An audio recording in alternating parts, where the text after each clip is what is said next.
Donc, bienvenue à tout le monde pour cette troisième session de l'atelier de réflexion coranique.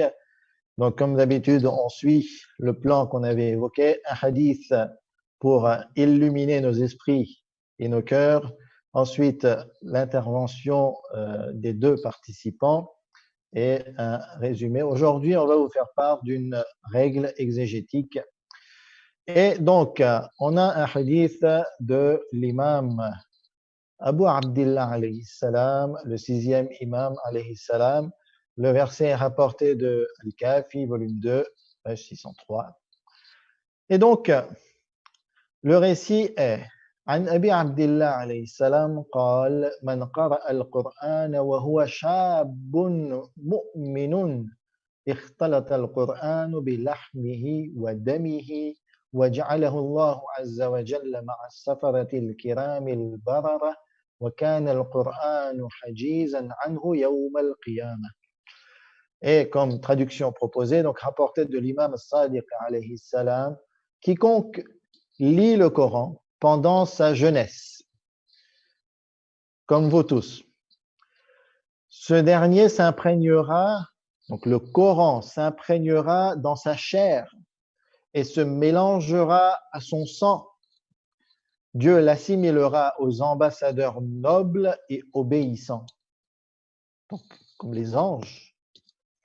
Et le Saint-Coran plaidera en sa faveur le jour de la résurrection.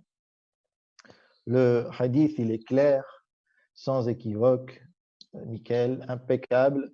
Je ne pense pas qu'il faille des commentaires, mais voilà, ça nous incite encore plus à donner cette attention et à lire le Coran, et surtout, lorsqu'on est jeune, à éduquer les jeunes à lire le Coran, aller vers le Coran et de prendre plaisir avec le Coran.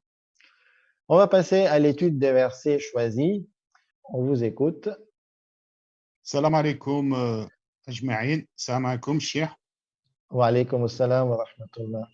Shah Ramadan Mubarak à tous les frères et toutes les sœurs. Merci, c'est gentil. À tout le monde, Inch'Allah. Inch'Allah. N'oubliez pas ceux qui souffrent dans le monde entier de la faim et ceux qui sont malades, bien sûr. À tous les malades, on fait dua, Inch'Allah. Alors, je vais commencer par lire le verset 3, donc la sourate Al-Imran, la sourate Al-Imran, verset 92. Bismillah ar-Rahman ar-Rahim. Vous n'atteindrez la vraie piété que si vous faites largesse de ce que vous chérissez. Tout ce dont vous faites largesse, Allah le sait certainement bien. Donc, moi, ce que j'ai ressenti à mes capacités, à mon niveau, c'est que Allah Azza wa Jal, dans ce verset du Coran, nous demande la piété si on donne ce qu'on a de meilleur, ce qu'on préfère de mieux, on doit donner en sadaqa. On atteindra vraiment cette piété-là si on donne ce qu'on a de, ce qu'on préfère, par exemple, ce qu'on aime, eh ben, on doit le donner, sans regarder, sans calculer. Vraiment, Allah, il nous dit dans ce verset que si on ne réfléchit pas, on donne sans compter, avec l'amour d'Allah, dans la notion de se rapprocher de Dieu, de se purifier, dans la notion aussi de mettre sa confiance en Dieu, parce que quand on donne comme ça, quand on donne ce qu'on aime le mieux, sans réfléchir, sans dire que le shaitan, il commence à à nous dire, ah non, mais attends, ça c'est quand même, tu as travaillé, tu as fait ci ou ça, ou n'importe quoi. Mais c'est Allah qui donne. En fait, si on se met dans la tête que c'est Allah qui donne tout, on passe au-dessus. Et très bien, à la fin du verset, Allah il dit, tout ce dont vous faites largesse, Allah le sait certainement bien. Donc, on fait ça pour trouver la face de Dieu, se rapprocher de Dieu. Ça, c'était pour le premier verset, cher. Alors, le deuxième verset, deuxième verset de la sourate Al-Baqarah, donc le verset 267, ô les croyants, Bismillah ar-Rahman ar-Rahim, ô les croyants, dépensez des meilleures choses que vous avez gagnées et des récoltes que nous avons fait sortir pour vous et que nous avons fait sortir de la terre pour vous, pardon, à vous. Et ne vous tournez pas vers ce qui est vil pour en faire dépense. Ne donnez pas ce que vous-même n'accepterez pas qu'en fermant les yeux. Et sachez qu'Allah n'a besoin de rien et qu'il est digne de louange. Alors, c'est toujours pareil dans la notion de l'effort de soi-même, de l'aumône, sadaqa. Et là, il précise, Allah, il dit, oh les croyants. En fait, il parle aux croyants. Dépensez des meilleures choses que vous avez gagnées. En fait, ce qu'on a fait par notre labeur, peut-être, mais on revient toujours à ce que je disais, Allah, il est au-dessus de tout. C'est lui qui donne, en fait. C'est lui qui nous donne tout ça, ses récoltes, notre argent. Il nous donne notre travail par la santé, grâce à la santé, etc., etc. Que vous avez gagné, nous avons fait sortir de la terre, voilà, pour vous, et donc, et donner la zakat. Supposons, par exemple, les paysans qui produisent des fruits, du blé, etc., ou nous, qu'on a un travail, etc., etc. Et ne vous tournez pas vers ceux qui est vil pour faire dépense. Et si on met notre confiance en Allah, on cherche la purification, on cherche la face de Dieu, on donnera ce qu'on a de mieux.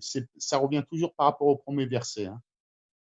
Et on ne se mettra pas avec dans la tête le West-West se dire ah non, mais attends, là, j'ai vraiment des choses très bien, mais j'ai des choses qui ne sont pas tellement bien. Je peux les donner quand même, je peux faire ça d'après. Supposons, on prend exemple hein, des vêtements. Hein. Des vêtements, on ne donne pas des vieux vêtements. Hein. Ce n'est pas bien, hein, normalement. On donne vraiment des vêtements neufs. Si on veut faire quelque chose, on donne des choses neuves. Bien. Et toujours pareil, Dieu, il est au-dessus de tout. Il ne faut pas qu'on dise qu'on ferme les yeux parce qu'on serait ingrat. Là, ça revient sur le verset Baqara, quand là, il nous dit souvenez-vous de moi, je me souviendrai de vous. Soyez reconnaissants envers moi, ne soyez pas ingrats. C'est-à-dire qu'à la fin, là, quand on ferme les yeux, voilà, on se dit non, non, mais c'est nous, c'est nous, c'est nous. Non, Allah, il est au-dessus de tout. Il est au-dessus de tout, dans toutes circonstances, il est au-dessus de tout. Et sachez qu'Allah, comme on dit, comme c'est bien dit si bien, et Allah n'a besoin de rien et qu'il est digne de louange. Le troisième et dernier verset, c'est la sourate Mohammed, donc sourate 47, sourate Mohammed, le verset 38, Bismillah ar-Rahman ar-Rahim. Vous voilà appelés à faire des dépenses dans le chemin d'Allah. Certains parmi vous se montrent avares. Quiconque cependant est avare l'est à son détriment. Allah est le suffisant à soi-même alors que vous êtes les besogneux. Et si vous vous détournez, il vous remplacera par un peuple autre que vous et ils ne seront pas comme vous. Vous voilà appelés à faire des dépenses dans le chemin d'Allah. Certains parmi vous se montrent avares. Quiconque cependant est avare l'est à son détriment. Allah est le suffisant à soi-même alors que vous êtes les besogneux. Et si vous vous détournez, il vous remplacera par un peuple autre que vous et ils ne seront pas comme vous. On revient toujours à la notion, comme je disais, de donner, fils sabilillah.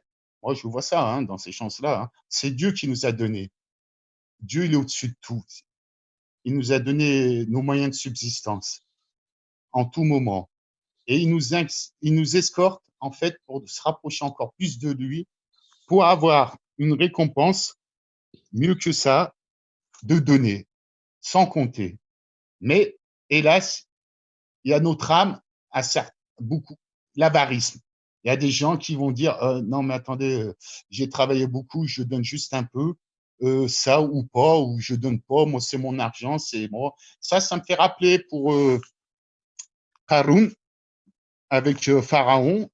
Haroun, quand Allah il nous dit avec le Moussa, qu'il avait une clé en or qu'ils étaient plusieurs hommes robustes à porter. C'est-à-dire dans la richesse qu'il étalait et qu'il ne voulait rien donner. Et à la fin, il a fini quoi? Enterré, lui et sa demeure enterrée sous la terre. Donc, Allah Azza wa Jal, qu'est-ce qu'il nous dit là-dessus? Il nous dit donner, toujours sans compter, avec nos capacités, bien sûr, et enlever ça, l'avarice. Et à la fin, quand il nous dit l'avarice, pourquoi? Parce que on va nier les bienfaits d'Allah. Et qu'est-ce qu'il dit Allah? Il nous dit souvent dans le Coran, il dit, j'ai donné à des peuples, il nous raconte les histoires des anciens, des peuples, à qui il leur a donné toute la grâce, tous les bienfaits, toute l'abondance. Et à la fin, ils sont devenus orgueilleux, ingrats. Un prophète est venu vers eux pour leur enseigner les bonnes paroles, et à la fin, il les a chassés pour remplacer par des autres. On peut avoir dans l'exemple dans la sourate Al-Araf, quand il exhorte avec Nour, avec Houd, avec Thaler, ils disent on vous a remplacé par d'autres peuples. Donc, Shir, là-dessus, moi je dirais qu'il faut toujours s'en remettre à Allah subhanahu wa ta'ala, bien qu'il nous a donné la liberté de faire les choses, mais qu'il est toujours là et qu'on note bien, il faut donner ce que Dieu nous a donné. Wassalamu alaikum wa rahmatullah wa barakatuh. Wa alaykum assalam wa rahmatullah. Et s'il fallait donner un titre à ce groupe de versets, lequel proposeriez-vous? Le titre, je dirais le généreux, le généreux, le généreux. Moi, je vois les choses comme ça. Très bien. Super, je vous remercie pour avoir fait cet effort et de réflexion et surtout de nous avoir partagé ces réflexions. Et j'ai bien aimé ces tentatives de faire le lien avec différents versets du Coran pour essayer d'apporter plus de détails et de compréhension à ces versets étudiés. Je vous remercie et on passe donc pour la deuxième intervention. Ça y est, le micro est enclenché. Wa alaykum assalam wa rahmatullah. Salam alaikum wa rahmatullah tout le monde. Salam alaikum wa rahmatullah, chef. Merci d'abord de nous donner l'occasion de faire cet exercice. C'est très intéressant et surtout très enrichissant en tout cas. Bien, je vais commencer par le verset 92 de la sourate 3. Vous n'atteindriez la vraie piété que si vous faites largesse de ce que vous chérissez. Tout ce dont vous faites largesse, Allah le sait certainement bien. Tout au long de ma réflexion des différents versets et des différentes sourates, j'ai une réflexion différente, différentes interprétations du mot largesse. Et au tout début, j'ai commencé par l'interprétation propre du mot, qui est du don généreux en fait que l'on fait, des dons qui viennent du cœur, des dons dans l'intention d'aider, dans l'intention d'aimer Allah et non dans le seul but justement de montrer ce que l'on fait juste pour se mettre en valeur, par exemple. Il est dit d'ailleurs, tout ce dont on fait largesse, Allah le sait certainement bien. Donc Allah connaît toutes nos intentions et tous nos dons. Il connaît la vraie valeur de nos dons, mais également les intentions qui se cachent derrière les dons de chacun. J'ai appuyé ces propos justement avec le deuxième verset, qui est le verset 267 de la sourate 2.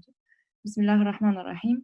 Ô les croyants, dépensez des meilleures choses que vous avez gagnées et des récoltes que nous avons fait sortir de la terre pour vous, et ne vous tournez pas vers ce qui est vil pour en faire dépense. Ne donnez pas ce que vous-même n'accepteriez qu'en fermant les yeux, et sachez qu'Allah n'a besoin de rien et qu'il est digne de louange. Ici, je reviens juste pour commencer sur la phrase qui dit « Ne vous tournez pas vers ce qui est vil pour en faire dépense ». J'ai pris un exemple en fait tout bête qui est de quand on donne aux plus nécessiteux, par exemple, on le donne dans quelle intention? C'est justement dans l'idée de donner et non pas seulement juste de dire j'ai donné pour montrer à Allah soi-disant ou pour montrer aux autres alors que l'on sait que Allah est omniscient et qu'il voit tout et qu'il sait tout.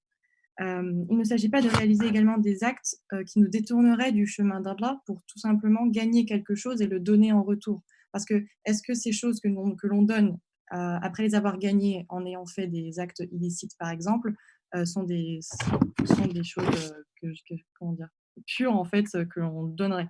Et d'ailleurs, c'est appuyé par le fait qu'il dit « Ne donnez pas ce que vous-même n'accepteriez qu'en fermant les yeux ». J'ai traduit cela par « Ne faites pas à autrui ce que vous ne feriez pas à vous-même ».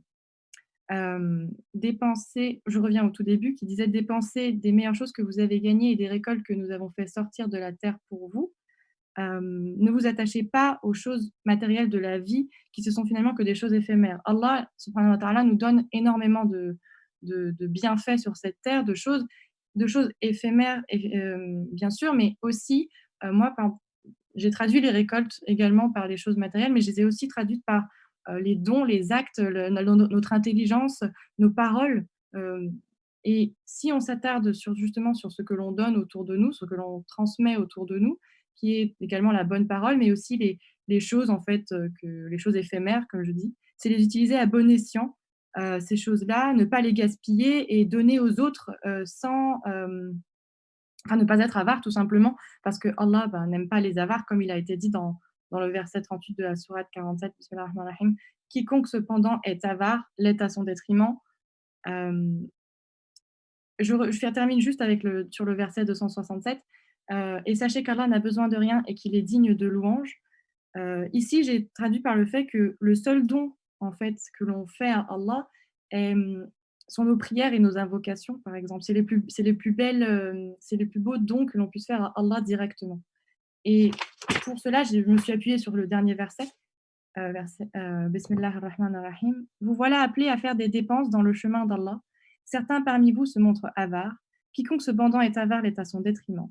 Allah est le suffisant à soi-même alors que vous êtes les besogneux. Et si vous vous détournez, il vous remplacera par un peuple autre que vous et ils ne seront pas comme vous.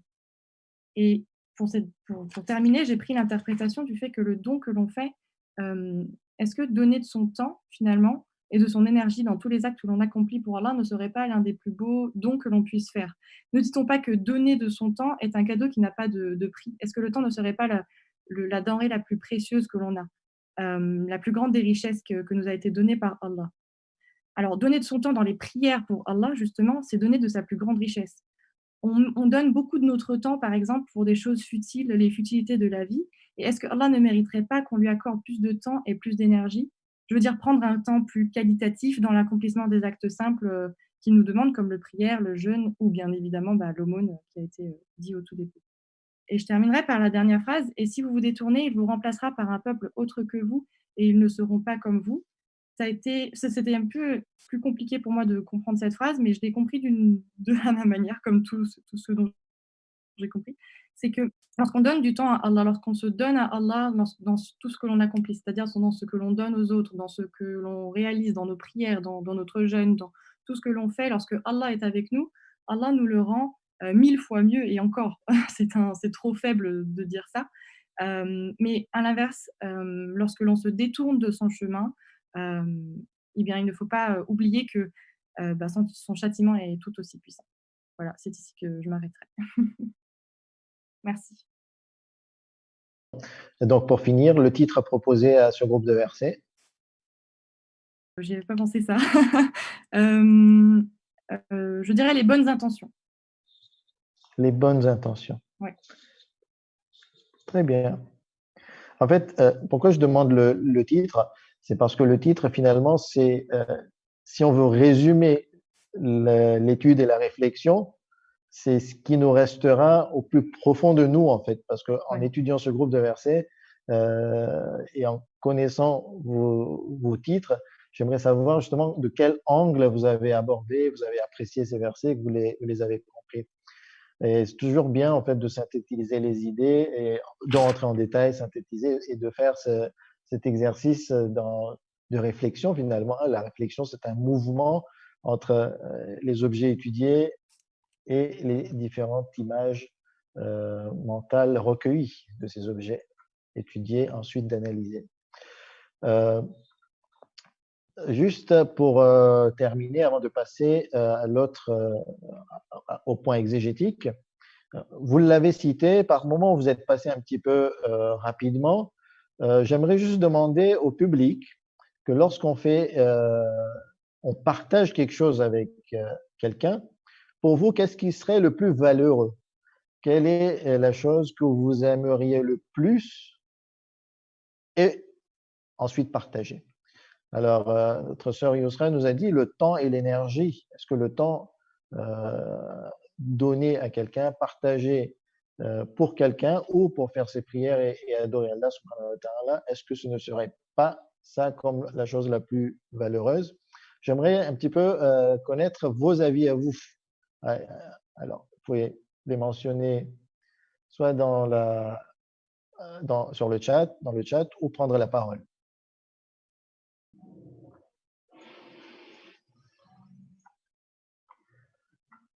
L'amour, c'est un très très bonne idée, un bon concept. L'amour et l'attention que l'on peut donner aux autres, ce serait vraiment un très beau don. Le don d'un sourire déjà, effectivement, c'est une très très bonne idée. Certains, ils ont du mal à offrir même un sourire, alors que pourtant c'est très facile d'offrir un sourire et la bonne humeur à quelqu'un. Ça fait partie du partage. Alors la question, c'est qu'est-ce qu'on peut offrir de ce que l'on chérit le plus à une autre personne? Est-ce que l'on peut partager de mieux avec une autre personne, puisque ça fait partie du sujet étudié dans le verset. Alors, plus que ça, toute notre vie devrait être un effort contenu dans le sentier d'Allah. Je suis d'accord avec Cyrus, mais concrètement, par exemple, tu veux aider quelqu'un. C'est partagé. Dans la vie de tous les jours, si on va maintenant sur des exemples concrets, si tu dois donner quelque chose, qu'est-ce que tu donnerais?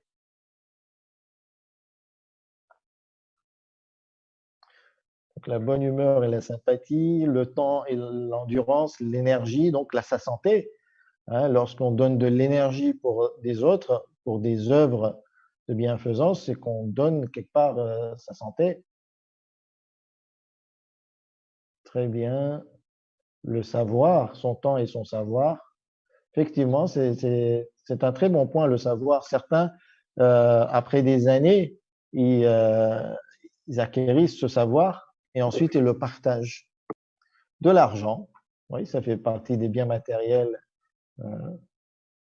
Après, le truc, c'est est-ce que l'argent, c'est la chose que l'on chérit le plus et qu'on aime le plus?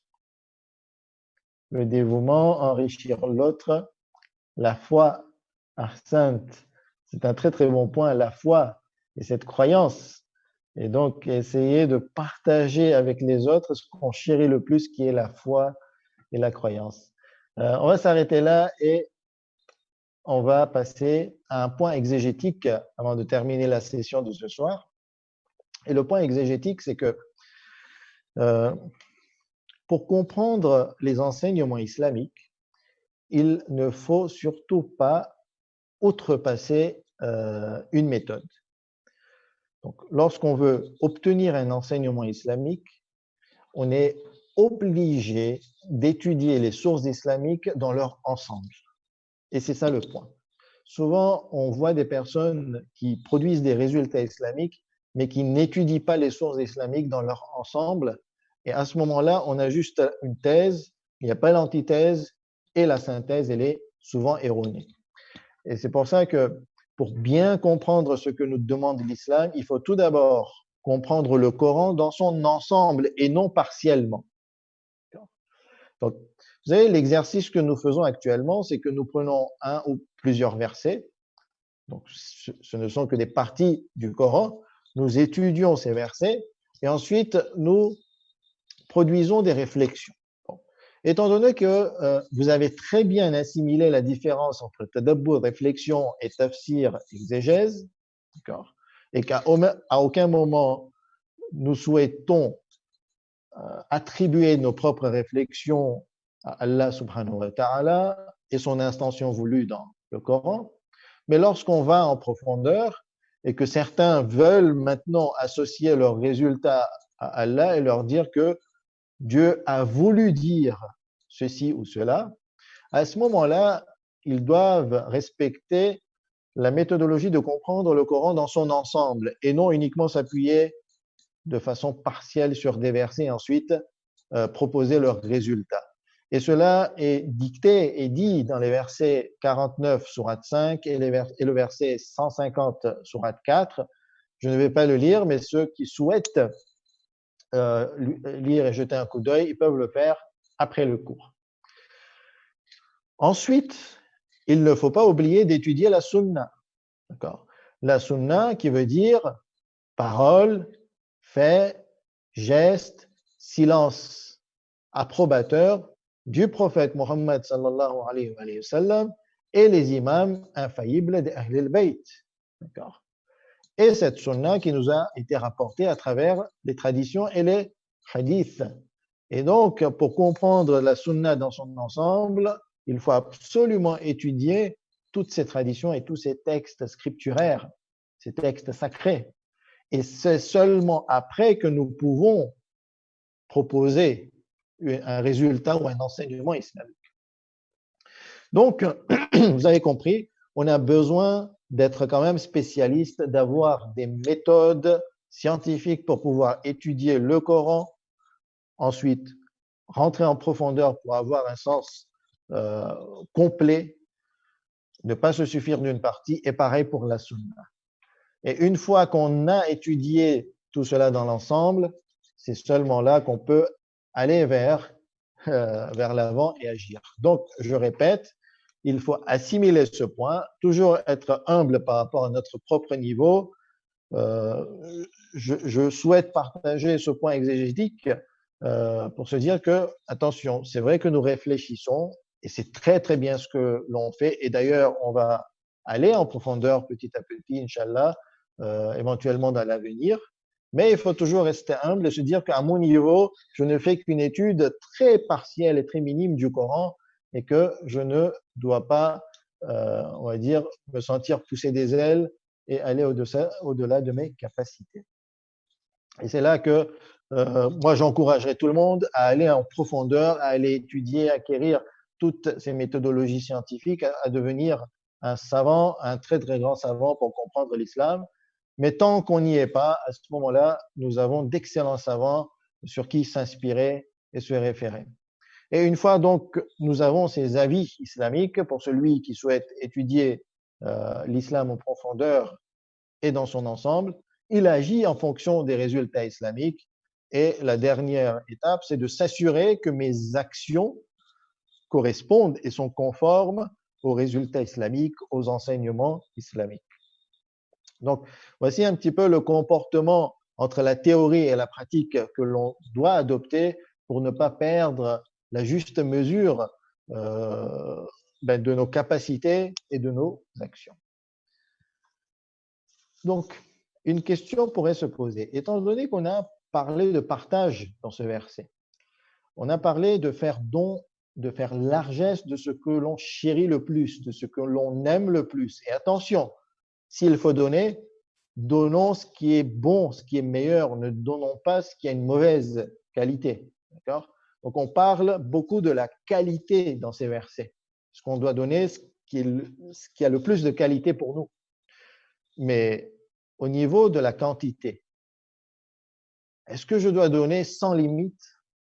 À aucun moment, je dois avoir, on va dire, un équilibre. Qu'est-ce que le Coran nous dit? D'accord ? Et donc, pour ce type de questions, référons-nous à d'autres versets. Donc, le Coran nous dit, tel qu'on l'a lu dans ces versets, donnez, partagez, ne soyez pas avares, okay? Ne soyez pas picsou, donnez le meilleur. Mais de l'autre côté, attention, ne donnez pas tout ce que vous possédez. Admettons que là, si je compte mon patrimoine, j'ai 50 000 euros de patrimoine, hop, je vais faire le compte, j'ai envie de me rapprocher d'Allah subhanahu wa ta'ala, c'est le mois de Ramadan, je vais tout vendre, je vais récupérer mon patrimoine et je vais donner aux hôpitaux, je vais donner aux nécessiteux et hop, j'ai tout donné, je vais me rapprocher d'Allah subhanahu wa ta'ala. Est-ce que c'est une bonne compréhension? Non, non, non. Selon le verset coranique que je vais vous citer et lire, ce n'est pas bien. Finalement, cet acte de tout donner sans aucune limite, sans aucune, on va dire, raison, n'est pas un acte qui est approuvé par le Coran, mais il serait même réprouvé. Donc, si on lit le verset 29 de la sourate 17, ne porte pas ta main enchaînée à ton cou par avarice, c'est-à-dire ne l'attache pas, ne sois pas avare, et ne l'étends pas non plus trop largement, ne donne pas tout. D'accord? Donc, ne porte pas ta main enchaînée à ton cou et ne l'étends pas non plus trop largement. Sinon, tu te trouveras blâmé et chagriné. On te le reprochera. Et toi-même, tu seras triste parce que tu auras été dans l'excès. D'accord? Et à aucun moment, l'excès n'est bien vu selon les enseignements coraniques. Verset 67, sourate 25, Al-Furqan, donc les croyants, d'accord? Là, à la fin de la sourate Al-Furqan, nous avons dans les derniers versets, dans les 10-15 derniers versets, وعباد الرحمن الذين يمشون في الأرض هونا. Et à partir de là, Allah subhanahu wa ta'ala, à partir de ce verset, il évoque les attributs de ces serviteurs de Dieu, ceux qui sont humbles, ceux qui marchent humblement sur terre. Et parmi ces attributs, lorsqu'ils dépensent, les serviteurs de Dieu ne sont ni prodigues, qu'ils ne font pas de gaspillage, ni avares, mais se tiennent au juste milieu. Et c'est ce qui est très important, tel que vous le voyez aussi dans l'image, le juste milieu. L'équilibre, c'est quelque part une forme de perfection, puisque c'est grâce à l'équilibre que finalement, on peut bien se diriger et aller, on va dire, facilement vers l'objectif final. Donc, voilà un petit peu ce que je souhaitais dire concernant ce point exégétique. Il est très important de compléter les versets les uns par les autres pour avoir une vue d'ensemble. Et il ne faut surtout pas ensuite, dans une seconde étape, oublier la sunna et étudier toute la sunna pour avoir un résultat définitif. Et tant qu'on n'a pas ce niveau d'érudition, on n'a pas le choix, on est obligé de consulter les plus grands savants de l'islam, selon l'école d'Ahl al-Bayt, alayhim salam. Ahsantum wa sallallahu ala Muhammad wa ali Muhammad.